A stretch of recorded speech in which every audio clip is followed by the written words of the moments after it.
AITA for refusing to lie for my best friend after she blamed me for ruining her wedding job. I never thought the friendship would end over folded napkins, fake smiles, and one missing envelope.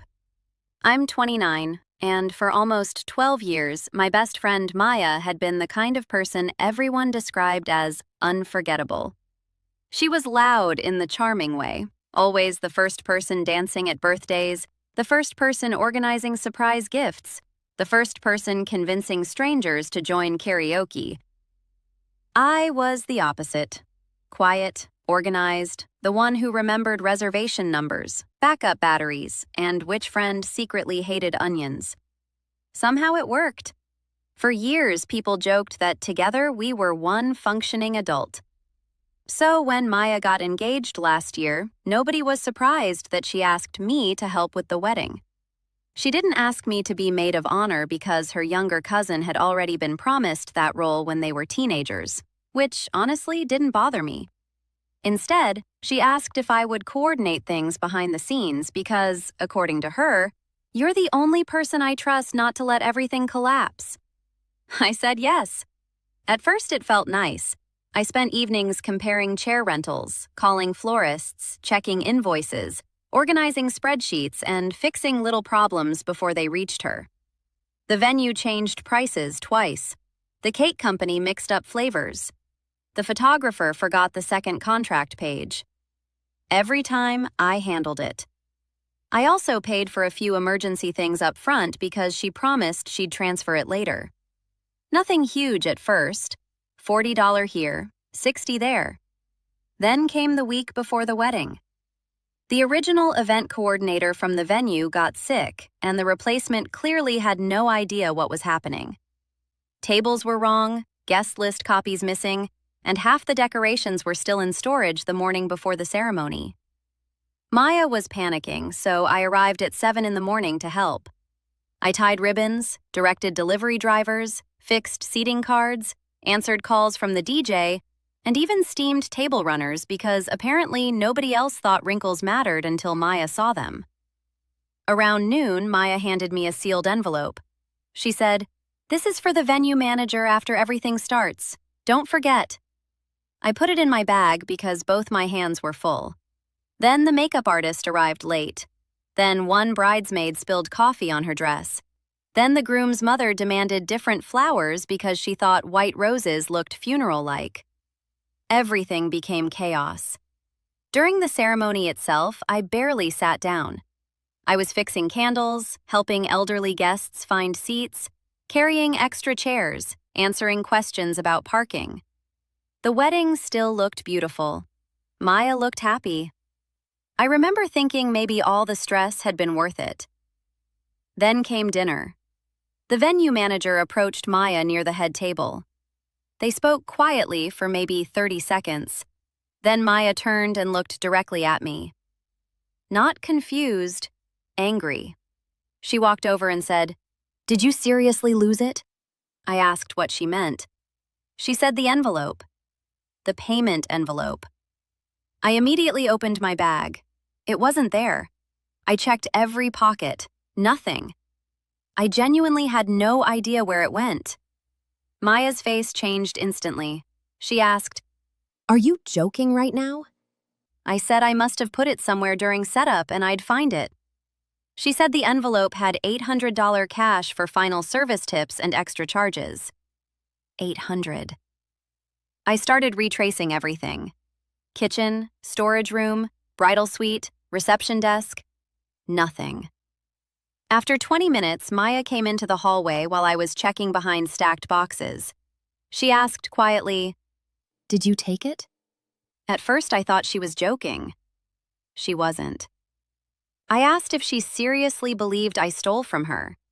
She said, "I believe you're the last person who had it." That sentence landed harder than I expected. 12 years of friendship reduced to that.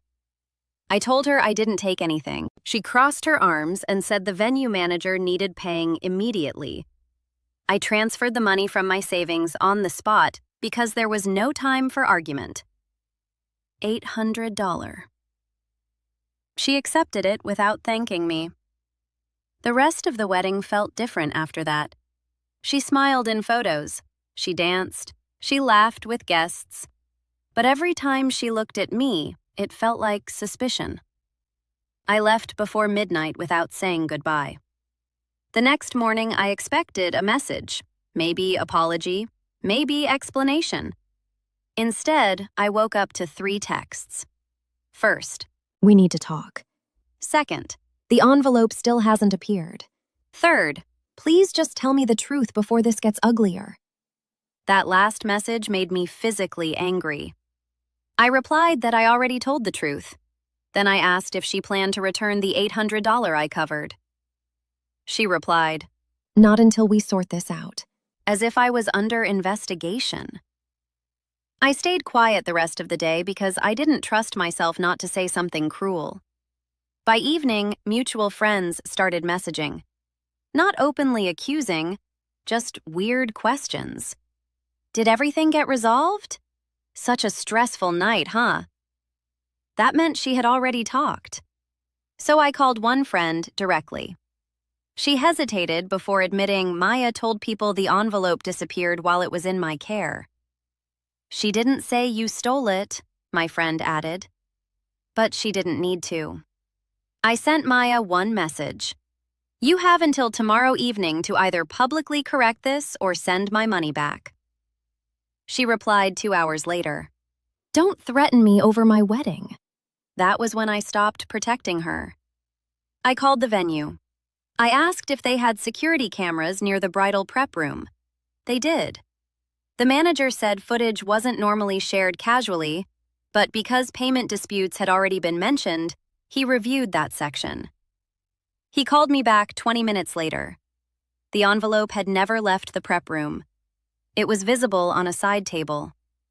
Then one of Maya's cousins entered alone before ceremony start. She picked up the envelope, then walked out with it. That cousin was the maid of honor. I asked if he could confirm timestamps in writing. He emailed them. I forwarded the email directly to Maya. She called me 5 minutes later, crying, saying her cousin had probably meant to put it somewhere safe. Probably. I asked if that explanation had also spread before my name did. She admitted she hadn't asked enough questions. I asked for my money. She said she'd send it once her cousin returned it. I said no. I wanted my money that night. She transferred it. But that wasn't enough. Because by then, several people already believed I might have stolen from my best friend. The next day, she posted in the bridal group chat that the envelope misunderstanding had been resolved. Misunderstanding. No apology, no ownership, no mention that she accused me directly. So I replied myself. I explained the footage showed her cousin had taken the envelope and that I had personally covered the missing money during the reception after being accused. Nobody answered for 10 minutes. Wait, you paid? Why were you blamed immediately? That's awful. Maya messaged privately telling me I embarrassed her. Embarrassed her. I told her embarrassment would have been prevented by honesty. A week later, she came to my flat. She brought flowers. I almost didn't open the door. She said wedding stress made her react badly. She said she trusted me but panicked. Then she said something that ended everything. You know how I get when things spiral. As if that explained accusing me. As if her emotions automatically erased my humiliation. I asked one question. If there had been no camera, would you still think I did it? She didn't answer. That silence told me everything. I gave the flowers back. I told her I needed distance. She cried. I still closed the door. Since then, some mutual friends think I'm too harsh. They say weddings make people irrational. They say 12 years should matter more than one terrible night. But for me, 12 years are exactly why it matters. Because if someone knows you that long and still reaches accusation before trust, what exactly was the friendship built on?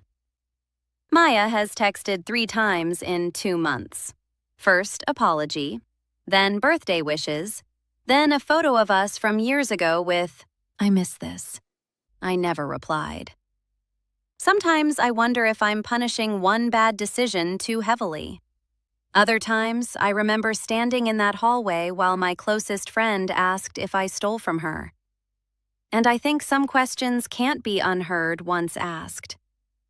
So, AITA for refusing to forgive her after she blamed me for the missing wedding money.